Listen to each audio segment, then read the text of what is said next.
Hello viewers, मैं astrology doctor Shifali. कल जैसे श्री शिव महापुराण का रुद्र संहिता का तृतीय अध्याय का एक विभाग पूर्ण किया था, आज दूसरा विभाग। यहाँ पे नारद जी श्री विष्णु जी को बोल रहे हैं कि जो उनके भक्त हैं उनकी सुपुत्री श्रीमती के लिए उनसे विवाह करने का अंदर मन में जागृति हुई है, मन में ये लोलुपता जागृत हुई है। और उनके मन में ये बात है कि अगर किसी भी व्यक्ति को अगर सामने सुंदरता दिख जाएगी तो वो पसंद तो कर ही लेगी, बट इतने सारे जो नरेश आए हैं, जो राजा आए हैं, उसमें सिर्फ नारद जी को कैसे पसंद करेंगी। तो इसके लिए नारद जी ने श्री विष्णु जी को बोला है, आपका भक्त है और आपके भक्त की सुपुत्री है श्रीमती, और वो सिर्फ मेरा ही वरण करे, इसके लिए आप मुझे अपना रूप दे दीजिए, ऐसा बताया है। चलिए फिर आगे क्या होता है वो देख लेते हैं, ठीक है। सूत उवाच वचः श्रुत्वा मुनेरित्थं विहस्य मधुसूदनः शाङ्करीं प्रभूता बुद्ध्वा प्रत्युवाच दयापरः। विष्णुरुवाच स्वेष्टदेशं मुने गच्छ करिष्यामि हितं तव भिषग्वरो यथार्थस्य यतः प्रियतरो असि मे इत्युक्त्वा मुने तस्मै ददौ विष्णुर्मुखं हरे स्वरूपमनुभूयास्य तिरोधानं जगामसः। एवमुक्तो मुनिर्हृष्टः स्वरूपं प्राप्य वै हरेः मेने कृतार्थमात्मानं तद्यत्नं न बुबोध सः। अथ तत्र गतः शीघ्रं नारदो मुनिसत्तमः चक्रे स्वयंवरं यत्र राजपुत्रैः समाकुलं स्वयंवरसभा दिव्या राजपुत्र समावृता शुशुभे अतीव विप्रेन्द्रा यथा शक्रसभापरा। तस्यां नृपसभायां वै नारदः समुपाविशत् स्थित्वा तत्र विचिन्त्येति प्रीतियुक्तेन चेतसा मां वरिष्यति नान्यं सा विष्णुरूपधरं ध्रुवम् आननस्य कुरूपत्वं न वेद मुनिसत्तमः पूर्वरूपं मुनिं सर्वीं ददर्शुस्तत्र मानवाः तद्भेदं बुबुधुस्ते न राजपुत्रादयो द्विजाः। तत्र रुद्रगणो द्वौ तद्रक्षणार्थं समागतौ विप्ररूपधरो गुडौ तद्भेदं जग्यतु परम् मुढं मत्वा मुनिं तौ तन्निकटं जग्मतुर्गणौ कुरुतस्तत्प्रहासं वै भाषमाणौ परस्परम। श्लोक के अर्थ का पठन कर रही हूँ। सूत जी बोले, हे महर्षियों, नारद मुनि की ऐसी बात सुनकर भगवान मधुसूदन हंसने लगे और शंकर के प्रभाव का अनुभव करके उन दयालु प्रभु ने उन्हें इस प्रकार उत्तर दिया। विष्णु बोले, हे मुने, आप अपने अभिष्ट स्थान को जाइए, मैं उसी तरह आपका हित साधन करूंगा जैसे श्रेष्ठ वैद्य अत्यंत पीड़ित रोगी का हित करता है, क्योंकि आप मुझे विशेष प्रिय है। ऐसा कहकर भगवान विष्णु ने नारद मुनि को मुक्तो वानर का दे दिया और शेष अंगों में अपने जैसा स्वरूप देखकर वे वहां से अंतर्ध्यान हो गए। भगवान की पूर्वोक्त बात सुनकर और उनका मनोहर रूप प्राप्त हो गया समझकर नारद मुनि को बड़ा हर्ष हुआ। वे अपने को कृतकृत्य मानने लगे, किंतु भगवान के प्रयत्न को वे समझ नहीं सके। तदनंतर मुनिश्रेष्ठ नारद शीघ्र ही उस स्थान पर जा पहुंचे जहां राजा शीलनिधि ने राजकुमारों से भरी हुई स्वयंवर सभा का आयोजन किया था। ये विप्रवरों, राजपुत्रों से घिरी हुई वह दिव्य स्वयंवर सभा दूसरी इंद्र सभा के समान अत्यंत शोभा पा रही थी। नारद जी उस राजसभा में जा बैठे और वहां बैठकर प्रसन्न मन से बार बार यही सोचने लगे, मैं भगवान विष्णु के समान रूप धारण किया हूँ, अतः वह राजकुमारी अवश्य मेरा ही वरण करेगी, दूसरे का नहीं। मुनिश्रेष्ठ नारद को यह ज्ञात नहीं था कि मेरा मुंह रूप है। ये विप्रो, उस सभा में बैठे हुए सभी मनुष्यों ने मुनि को उनके पूर्व रूप में ही देखा। राजकुमार आदि कोई भी उनके रूप परिवर्तन के रहस्य को न जान सके। वहां नारद जी की रक्षा के लिए भगवान रुद्र के दो गण आए थे, जो ब्राह्मण का रूप धारण करके गूढ़ भाव से वहां बैठे थे। वे ही नारद जी के रूप परिवर्तन के उत्तम भेद को जानते थे। मुनि को कामावेश से मूढ़ हुआ जानकर वे दोनों गण उनके निकट गए और आपस में बातचीत करते हुए उनकी हंसी उड़ाने लगे। आगे के श्लोक का पठन कर रही हूँ। पश्य नारदरूपं हि विष्णोरिव महोत्तमं मुखं तु वानरस्येव विकटं च भयङ्करम् इच्छत्ययं नृपसुतां मृतैव स्मरमोहितः इत्युक्त्वा सच्चलं वाक्यम् उपहासं प्रचक्रतु न शुश्राव यथार्थं तु तद्वाक्यं स्मरवीवलः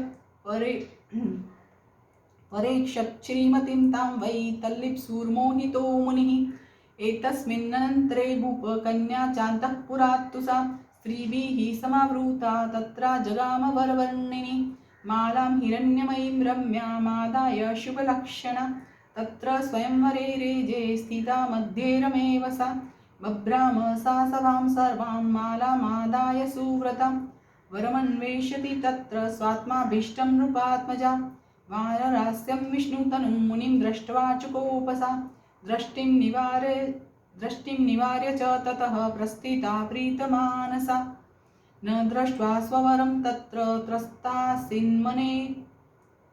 त्रस्तासिन्मनेप्सितम् अतः सभास्थिता कस्मिन्नर्पयामास नस्त्रजम् एतस्मिन्नन्तरे विष्णुराजगाम नृपाकृतिः न दृष्ट कैश्चित् परैः केवलं सा तदर्शहि अथ सा तं समालोक्य प्रसन्नवदनाम्बुजा अर्पयामास तत्कण्ठे तां मालां वरवर्णिनी तामादाय ततो विष्णुराजरूपधरः प्रभु अन्तर्धानमगात् सद्यः स्वस्थानं प्रययौ किल सर्वे राजकुमाराश्च निराशाः श्रीमतीं प्रति मुनिस्तु विवलो अतीव बभूव मदनातुरः। श्लोक के अर्थ का पठन कर रही हूँ।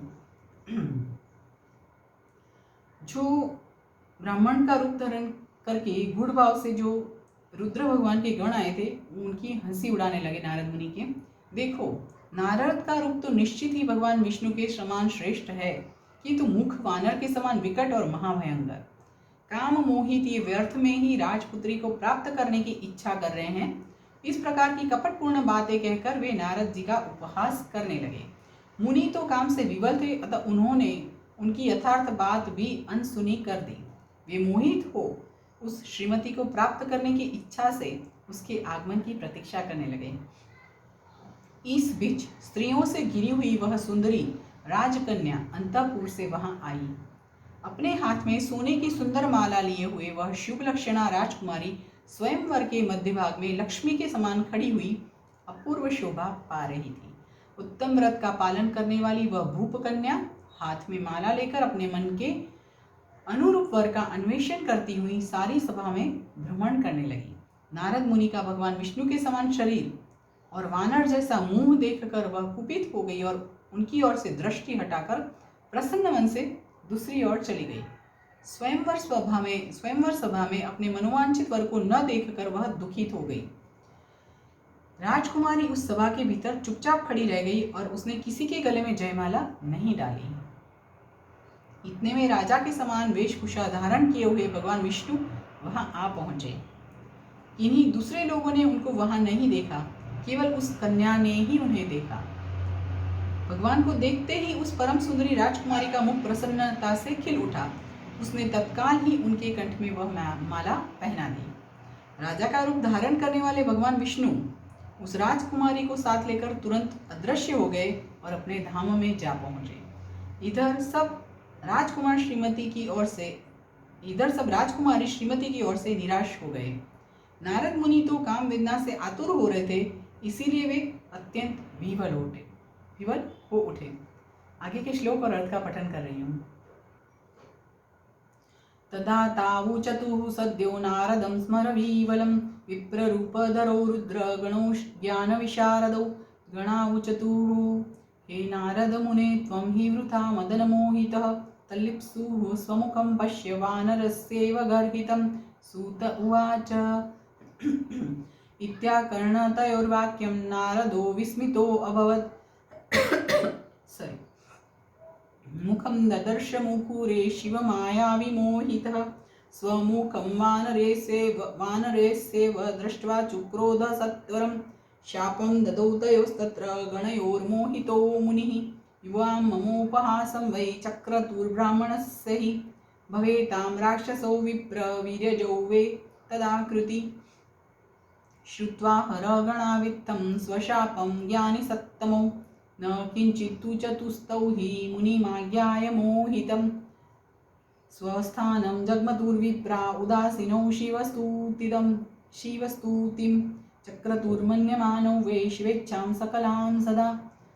तब वे दोनों विप्र रूपधारी ज्ञान विशारद रुद्रगण काम विह्वल नारद जी से कहने लगे। गण बोले, हे नारद, हे मुने, आप व्यर्थ ही काम से मोहित हो रहे हैं और सौंदर्य के बल से राजकुमारी को पाना चाहते हैं। वानर के समान अपना घृणित मुंह तो देख लीजिए। सुत जी बोले, हे महर्षियों, उन रुद्रगणों का यह वचन सुनकर नारद जी को बड़ा विस्मय हुआ। वे शिव की माया से मोहित थे। उन्होंने दर्पण में अपना मुंह देखा। वानर के समान अपना मुंह देखकर वे तुरंत ही कुपित हो उठे और माया से मोहित होने के कारण उन दोनों शिवगणों को वहां यह शाप दे दिया। तुम दोनों ने मुझ ब्राह्मण का उपहास किया है, अतः तुम दोनों ब्राह्मण के वीर्य से उत्पन्न राक्षस हो जाओ। ब्राह्मण की संतान होने पर भी तुम्हें आकार राक्षस के समान ही होंगे। इस प्रकार अपने लिए शाप सुनकर ज्ञानियों में श्रेष्ठ वे दोनों शिवगण मुनि को मोहित जानकर कुछ नहीं बोले। हे ब्राह्मणों, वे सदा सब घटनाओं में भगवान शिव की इच्छा मानते थे, अतः उदासीन भाव से अपने स्थान को चले गए और भगवान शिव की स्तुति करने लगे। इति श्री शिव महापुराणे द्वितीयायां रुद्र संहितायां प्रथम खंडे सृष्ट्युकाख्याने नारद मोह वर्णनम नाम तृतीयो अध्याय। इस प्रकार श्री शिव महापुराण के अंतर्गत द्वितीय रुद्र संहिता के सृष्टि खंड में नारद मोह वर्णन नामक तीसरा अध्याय पूर्ण हुआ। कल चतुर्थ अध्याय देखती हूँ मैं कितना लंबा है, उसके हिसाब से मैं आपसे बात करूंगी। आज के लिए इतना ही, और जैसे ही मैं समग्र शिव परिवार को नमन करती हूँ वैसे ही ओम शिव वक्रतुंड महाकाय सूर्यकोटि समप्रभ निर्विघ्नं कुरु मे देव सर्वकार्येषु सर्वदा। ओम श्री विनायक प्रसन्नस्तु। ओम गणपते नमः। ओम शिव मामेश्वराभ्यां नमः। जय पार्वती माता, जय कार्तिकेय स्वामी। ओम नमः शिवाय। ओम नमः शिवाय। ओम नमः शिवाय।